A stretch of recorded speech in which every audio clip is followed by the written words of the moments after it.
નમસ્કાર, તમે જોઈ રહ્યા છો ઓસ્કર ગુજરાતી ન્યૂઝ અને હું છું ભાવના ચૌહાણ। બાલાસિનોર શહેરમાંથી આ સમયે એક મોટી અને ચોંકાવનારી ખબર સામે આવી રહી છે, જ્યાં એક જ રાત્રે 2 મકાનોમાં તાળા તોડી ચોરીની ઘટના બનતા લોકોમાં ભયનો માહોલ ફેલાયો છે।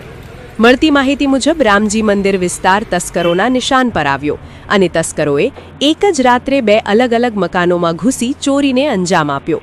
સૌથી પહેલા વાત કરીએ બેંક મેનેજર ગોપાલભાઈ શાહના મકાનની, જ્યાં તસ્કરોએ ઘૂસી સોનાના દાગીના અને રોકડ મળી કુલ અંદાજે 1,90,000થી વધુની માલમત્તા પર હાથ ફેરવ્યો।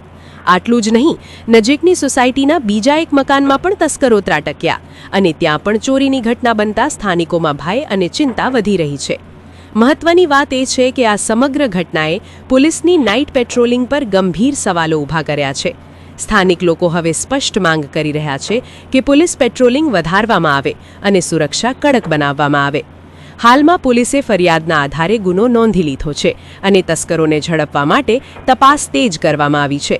હવે જોવાનું રહ્યું કે પોલીસ કેટલા ઝડપથી આરોપીઓને પકડીને લોકોને રાહત આપે છે।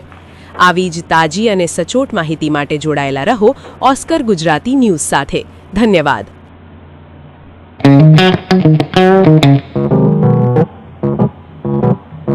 Thank you.